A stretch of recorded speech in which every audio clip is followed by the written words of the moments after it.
An advantage. And that is how the first period will come to an end. So Mike's going to step aside here for a little bit. Thanks, buddy.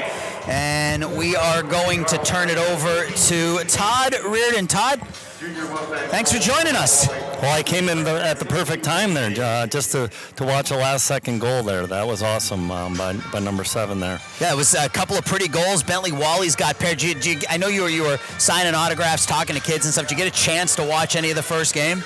Yeah, there's a lot of goal scoring going on. I think Connor Bedard's goal that he had the other night, they're able to build on that one. So it's fun to see. Great to be a part of today's championship day for NIHL and connection to the Chicago Blackhawks. I'm happy to be here and be a part of it. Well, let's talk a little bit about that. So you played for NIHL. We say in one of our reads in every game that NIHL is in its 55th season. You played for NIHL when it was about 10 years in or so. In fact, we got a picture of you over here. Yes. As a young man Yeah. playing in NIHL. So what do you think has allowed the Northern Illinois Hockey League to last this long? I mean, 5+ decades. You know what? Just I think playing sports for all kids, whatever the sport is huge, and for the rest of their lives, the life lessons that you can take from sports. But in particular for me, the Northern Illinois Hockey League was paramount and really kind of set the stage for me. I was fortunate to be here as a champion as well on Champions Day. Mike Double A in 1980. I was playing for the Deerfield Falcons in Deerfield, Illinois, and was fortunate enough to win a championship there. And I went on to play my squirt year as well. In the NIHL, and then come back and even play my midget year as well. So on my path to play college hockey and then be involved in some professional hockey for a while. In fact, the last 29 years. The championships, whether you're 8 or 38, I'm sure just as sweet, right? No, absolutely. It's been great. Along the way, I was fortunate enough to win the Stanley Cup with the Pittsburgh Penguins in 2009 and with the Washington Capitals in 2018, both in the coaching capacity. And I brought my rings today, and my picture of when I won my NIHL championship, and letting kids know that if you stick with your goals long enough and persevere, you never know what can happen. So it's obviously things have gone my way, but it's great to be a part of today's celebration of hockey.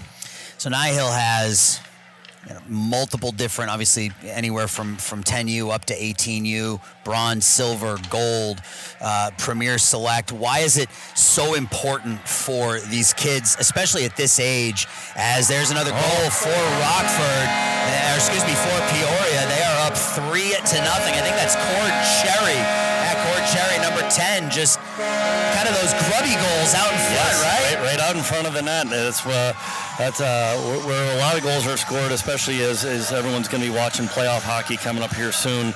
That's where you'll find a lot of goals happening as the season gets tighter, at least in the National Hockey League, and you see it here today at this level as well. They got to do that dirty work down low. It's not all toe drags and roof jobs, right? No. Sometimes you got to get those dirty ones. Why is it so important for these kids, especially at this age, to play against competition that is, I guess, comparable? You see these kids here, the Premier Select, sort of the best of the best. But again, we've had elite level championships, gold level championships, silver level, bronze level. Why is it so important for them to play, I guess, equal competition? Yeah, I think that's something that I always remember back from my days in NIHL was each individual association had done such a great job of making sure within their association that the talent level was properly dispersed and it allowed everyone to play. It doesn't necessarily need to be at the highest level, but you're playing hockey, you're taking, like I said, the life lessons from it. You're getting opportunities to compete against kids that are of equal skill. So now it allows for a level playing field. You don't have teams that are way above or way below, and now everyone can grow within the game and continue to improve. And obviously safety and camaraderie being two major important parts of being a young person playing the game of hockey. So Was there ever a time, NIHL, college hockey, you played in the NHL, was there ever a time that you wanted to do anything other than coach when your playing days were done? I've always loved the game. I love today when I'm was lucky enough to be asked to be a part of, and that's giving back to the game. I thought that obviously really was able to beat the odds and get very fortunate and be able to play in the NHL. In fact, play in this very building here for the St. Louis Blues against the Chicago Blackhawks years ago. So I felt like that was it was where I belong in the world, and that's to use hockey as my vehicle to continue to grow the game and grow the importance of sports for young people. And like I said, as we see another goal there, I thought NIHL just did a great job of setting the table for me. And that was another pretty goal. I think it's Graham Brewer, number 66, with the goal. And nice little move from his forehand to his backhand. Do you have a specific memory? You see that pretty goal there, just tucking it in on that far side. Do you have a specific memory here at the United Center, or just, kind of that one, when you go back into your memory bank, there's that one memory that you have from your playing days? Yeah, I mean, obviously I've come back here quite often. 16 years of coaching in the NHL has been very fortunate for me, and so I've been back here quite often.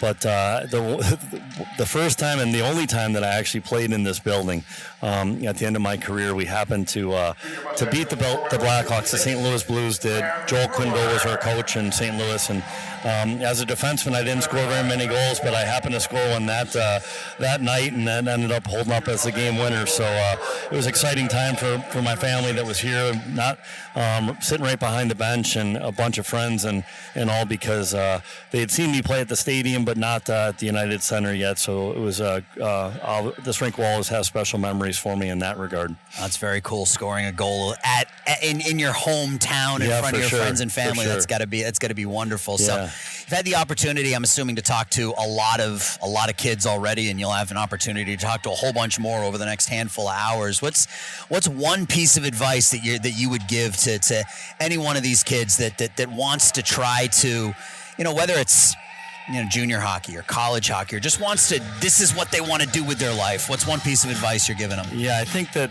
I've been able to see some of the winners of the championship game and some losers of the championship game. And, in that 29 years of being a part of pro hockey, I only have 2 championships. So the important thing is, to make sure that you work as hard as you can. You give yourself every opportunity to win and have success, because it's a competitive game.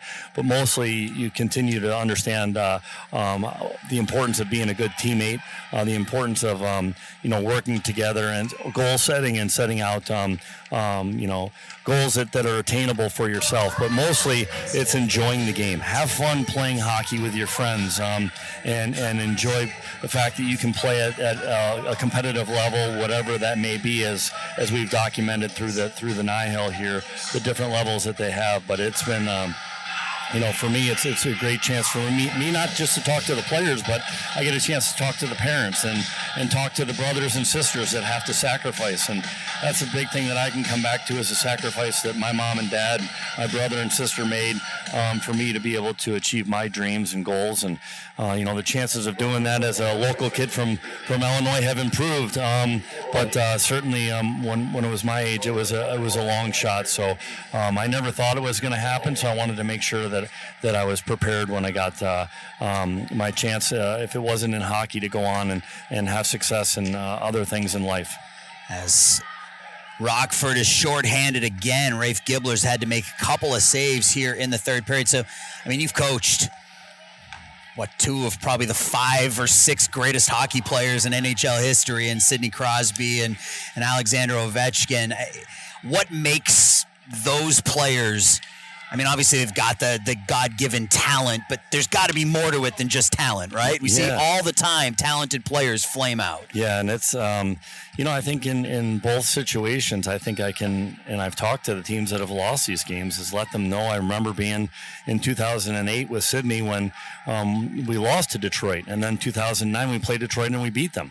Then I remember being with Alex and going through things with Ovi where we lost for 4 years. and came up short, and then finally sticking with it and eventually winning out in the end. And it may not always work for you that day or that season, but as long as you come back and with the right attitude and the right goal setting and the right structure in place, you give yourself a chance. But the biggest thing that I would say about both of those two guys is they love to play the game, the passion that they have for it. You watch Alex Ovechkin when he scores, it's no different than when his teammate scores. And that's what I think really has endeared himself to the public.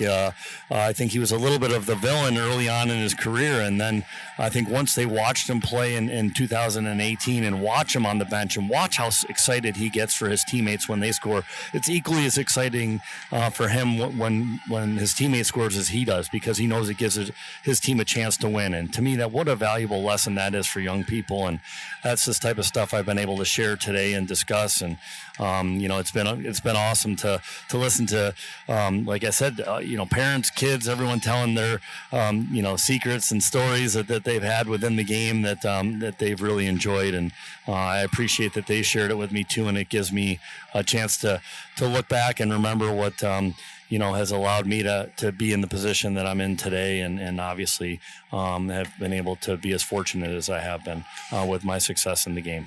Are they, you hear stories all the time about, superstars in all sports that maybe are, a little bit of a diva.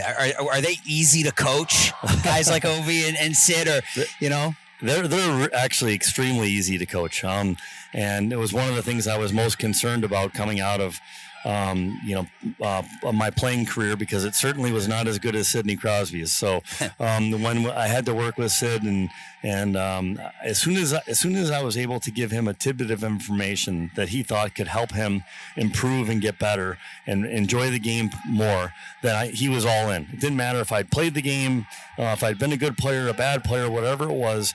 He was just a sponge if there was something that could help him improve. And I think that's what you see at a lot of these levels, is you have these volunteer coaches that come out and they give their time. And I think that's one of the things I love about amateur hockey, is that, once a lot of them maybe not be able to even skate that well, but all they're doing is they're giving their time and their effort to try to help out each individual person. And I think that the players are just, they're so appreciative of that, and so lucky to have parents that will volunteer to do this. And I've met some of those coaches today, and it's been an honor to watch them. And I let them know that that's one of the fun things is dealing with some of those high-end guys that are a challenge. Certainly not Ovi and Sid, but there are definitely some that are a challenge, and it just makes it that much more rewarding when you can help change them or help point them in the right direction to be able to have success. I mean, you're one of a handful of people who have had your name etched into the Stanley Cup. That's got to be a pretty cool feeling, even as a coach. No, absolutely. And, it's something that, like I said, I never envisioned it working out this way. My parents did a great job. And again, they were very involved in the youth hockey, especially the Deerfield Falcons. My dad was president of the Deerfield Falcons for a little while. My mom was the head scheduler. My brother refereed around this area, so it's and played as well. So it's something that my whole family was involved in, and it's I never expected it turning out like this. But I certainly have been blessed, and this is my opportunity to hopefully pass that gift on to somebody else here. And I'm very fortunate that the Northern Illinois Hockey League has this tournament Day of Champions, and I think it's just outstanding that the Blackhawks have gotten behind this, and they work hand in hand together and hopefully building more players from Illinois. And there are going to be some players that come out of today that are going to go on and play college hockey. That's going to happen. And there's even chances that there'll be kids that go on and play pro hockey now. And that's not what the case was when this league first started. So if you want to talk about a success story right there, let's look at the growth of this league and how many players are playing in the NHL right now, or on college scholarships, or playing men's league hockey still.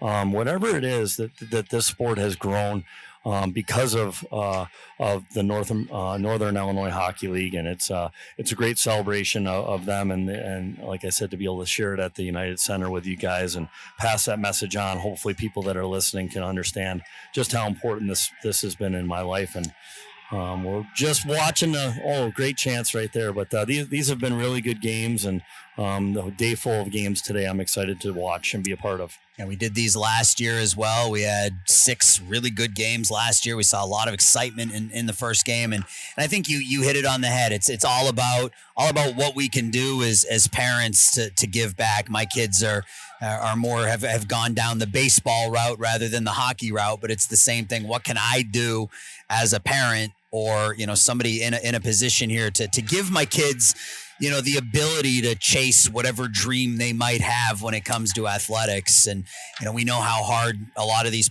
all of these parents have to work. Being a hockey parent is no easy task, getting up at 4 a.m. for tournaments and games and stuff. So it's no easy task. So absolutely a shout out to the parents. And but these kids are so incredibly skilled at a young level. I've been calling NIHL games this is my 5th season now, and I'm always so impressed by just how skilled, even we just got done with the 10U game, how skilled some of these kids are at such a young age. Yeah, it's really like it continues to grow, and the USA hockey model and the idea of growing hockey. It just continues to go on throughout the United States, and obviously you've seen the players from the United States that have the success they've had in the World Junior Championship, and we all watched, I'm sure, the Four Nations and how much the U.S.-born player, American-born players have equaled the playing field, and it's really a credit to what's going on in front of us right here. Some of the plays that have been made just while we've been talking have been really outstanding in terms of individual efforts, but also some great passing of the puck and players working to get open on plays that they saw maybe a couple nights ago in this building like the United Center, and now they're being able to do the same thing as well. So it's really a great day for them, and something that they'll never forget, and certainly something that hopefully they can build on.